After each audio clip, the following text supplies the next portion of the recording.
This is the plasma fired fence that I said lasts for 2 miles.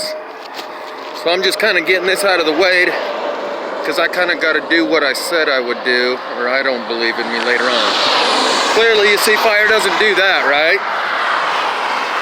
And there's many others. But the point on this is this happened about 3 weeks ago.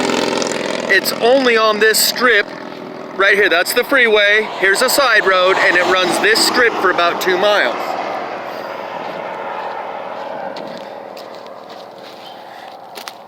That's actually 2 boards. I thought it was one burnt out in the middle. You can see them all the way along here. The lighting's running out. I just wanted to stop and get some of these images so you can see. Fire don't do that. Fire don't do that. See how it's burnt all along the bottom side of this? Maybe I can throw some light on here. See how it's burnt all along the bottom side there?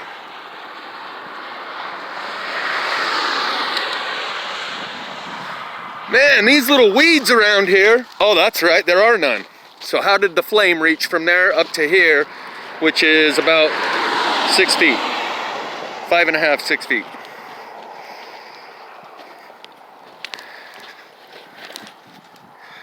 Yeah, I'm not sure how well we're doing with the lighting. I just wanted to get this out of the way because I said I would. And this happened about 3 weeks ago, in the first week or 2 of June.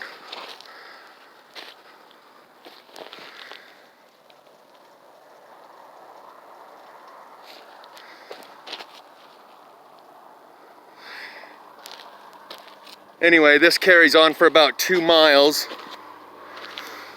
And I think we have passed the point of being able to produce like a mass awakening and understanding and recognition of the plasma fire phenomenon, the way we have the CV cooties, because everyone's already seen these plasma fires, whether or not they've recognized it as such, and it's become normalized. Here we go. You see how this one just kind of split right there? Where'd the fire come from, and where did it go to, and how come it just burned this little hole and left the rest of it all untouched? Here we have that. So I'm going to talk about how we've already passed through the window of opportunity to raise the awareness. This piece is still left hooked to the fence, so this did the same thing. Burnt out a spot in between there. This one as well. You can see the burn spot on the end there, and only on the end there. Let's see if I can just use my phone light. That might be a little better. The reason I think we've passed through the window where we can have any sort of a large portion of the population come to an understanding about this, because they've already seen it enough places, it's become normalized. This is just what fires look like these days. It's like the kids who look up at the sky and see clouds and say, that's just what clouds look like. They've always looked like that. Because they have. For the past few years, you can see this one's burnt on this side, unburnt here. So they've become accustomed to it. Again, same thing. Straight line, right up the corner of this square pole, burnt on that side, unburnt there. So you can see that this is plasma fire. But I think we've passed through the window of opportunity to create any kind of awakening. Like with the CV cooties thing, we've reached a threshold where there's a large enough portion of the population that knows it's bullshit, that the average person will jump on board and question the reality of the narrative. And a COVIDiot is a scarce man, hated, feared, and scorned. But in time, when his cause succeeds, only then do the timid join him in taking their masks off, because then it costs nothing to be a COVIDiot. Try and reach my hand through here, see if we can. Anyway, yeah, that's not working. I was trying to show you the front side of this where it's all burnt out. Because then it costs nothing to be a COVIDiot. Once a large enough portion of the population is also saying something, You're just jumping on the bandwagon. And you've got a large enough group of people that you're joining that group. We've passed through the window where we got enough people looking at this and talking about it to where now it's just become normalized. People have seen 5 or 10 of these. They go, yeah, I've seen like 5 or 10 fires, and they all look that way. That's just how fire burns. So now, with the COVIDiot thing, you can look back at the videos that I was making showing you the crisis actors from China before the first case had even hit the United States. And I'm showing you, these people are not hurting. These kids are not in convulsions. This guy sitting at his desk, he fell forward on his chair and fell flat on the ground and died right there. That's the bottom of the pole. You can look back at those videos now that 50% of the United States is gonna reject the vaccine according to Breitbart or one of those mainstream news sources. Here's a good one.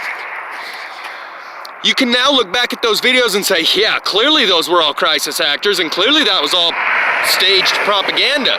But at the time, when there was only a couple people saying it, it wasn't as easy to say, yeah, I can see that's clearly bullshit.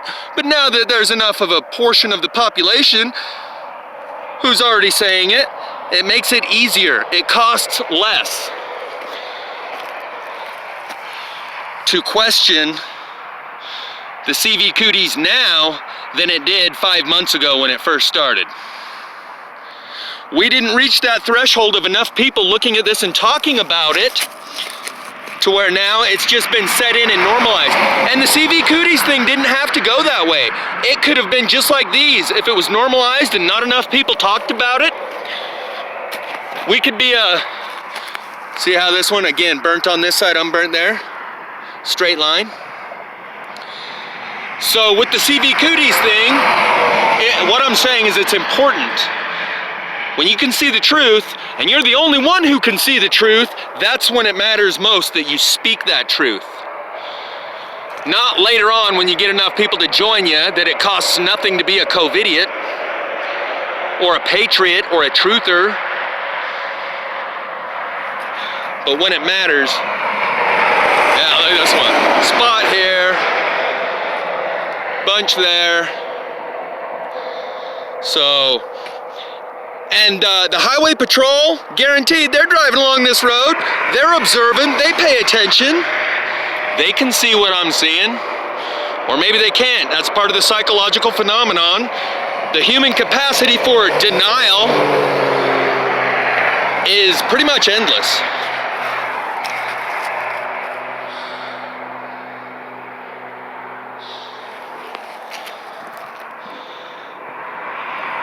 So, with the CV cooties thing, we got ahead of it. Enough people have joined on the bandwagon now that the rest will join in and proclaim themselves to be COVIDiots and take their mask off. Unburnt there, highly burnt all through here, and then unburnt there. Oh, I'm gonna throw a link in the description. It came up in my recommended feed, and I think it's called Skywatch Media. And just yesterday, a few days ago, he shows a correlation between a fluctuation in the magnetic field and a fluctuation in ground current. Electricity that's detected in the ground through probes that are stuck in the ground. And there's two graphs with a line, and he shows you that they coincide. When there was a disturbance on the graph for the magnetic field, simultaneously there was a disturbance on the graph for ground current. And there's a thing that happens called a skyquake. When they stretch the magnetic field apart, those flux lines, remember, angels don't play this harp, and when they pluck the strings of the magnetic field and stretch them apart and then they snap back together, it creates what's been determined or called a skyquake, where you can hear a rumbling, thundering, earthquake type noise coming from the sky. That was a few years ago that I heard that from Clyde Lewis. He was talking about sky quakes. And it's when they stretch the magnetic field and then a bow shock, like when you pull a bow and let it go, it snaps back together like a rubber band. Magnetism and electricity have a odd relationship.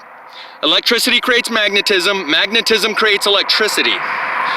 So, when you charge the land, if you were to send a bunch of electricity into the land, it would affect the magnetic field, and vice versa. If you affect the magnetic field, it's going to affect the electricity, or there could be a third factor here that's affecting them both. Correlation does not equal causation. Maybe there's a third factor, like planetary alignment, that affected the magnetic field and the ground current. But if you look in the comments section, for one, you'll notice I've carpet bombed it, showing people that these are the effects of those ground currents he's talking about that I've been recording over the last couple of years. But you'll notice 75 to 80% of the people in the comment section there have actually good, intelligent contributions to the conversation, and only about 20% are making smart-ass comments.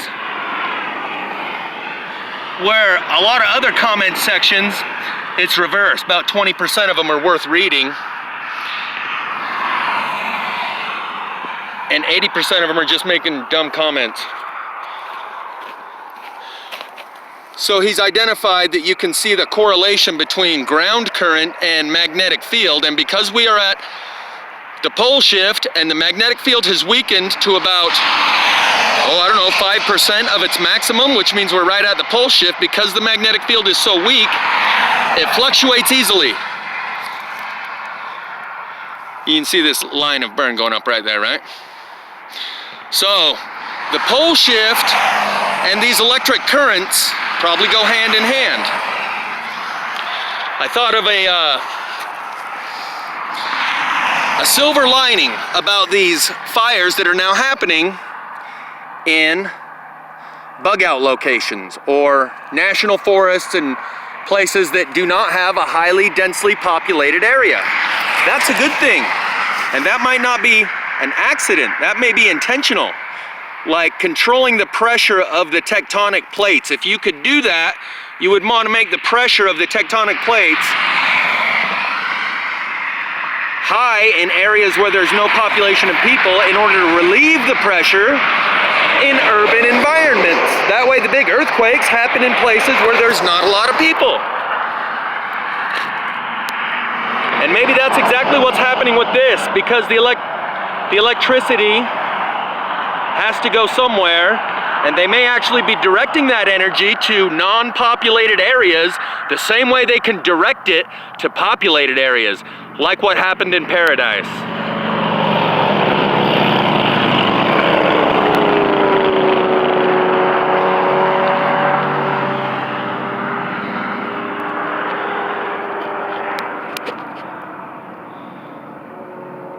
So do I need to go on?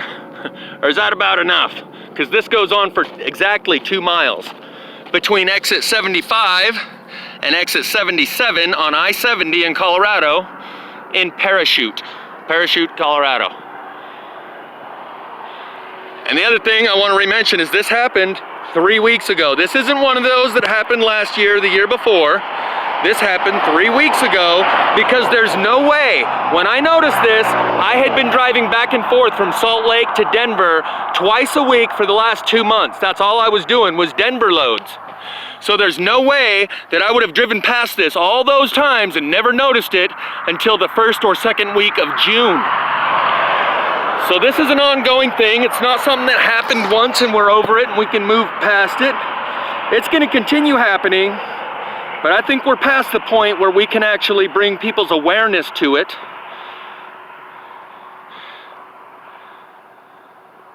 Because it's been normalized. Like kids that look at the clouds and think that those are just what clouds look like because that's all they've seen. Adults that are old enough, kids are like, yeah, that's what clouds look like. I've seen thousands of them. They all look like that. Adults that are a little older and have seen millions of clouds know that that ain't what clouds used to look like, and this isn't what fires used to look like.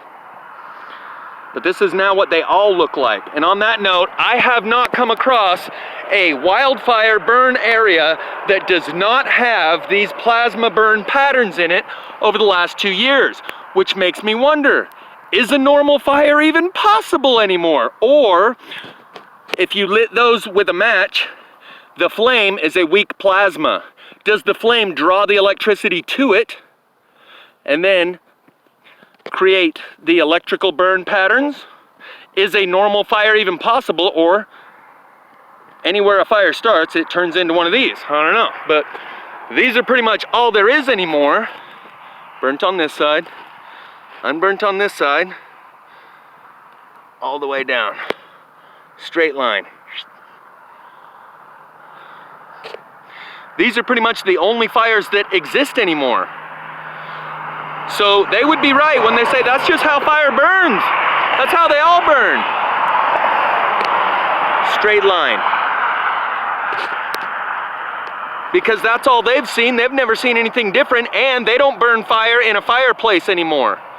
They don't pull logs out and know that they don't come out of the fireplace like this when you're having a campfire, ever.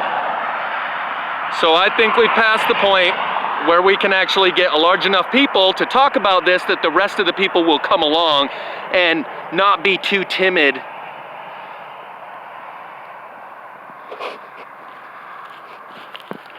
To join us COVIDians and us plasmidians.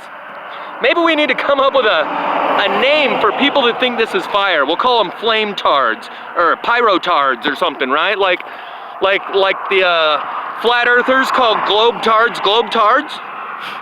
Maybe we need to come up with a name for people that see fire when they look at this. Maybe that'll get the conversation started. I don't know, but like I said, I think it's too late to get the conversation started. They're all gonna know the truth, but by the time they allow themselves to see it, it's gonna be a rude awakening. Yeah, I wasn't gonna reach through the fence, but as you can see, it's just burned out right. It's just burned out right there. Just burned out. You know? So it goes on for 2 miles, and some of the poles are hit, some of the poles aren't. Some are hit far worse than others. Here's another one with a perfect line. Going right down this pole.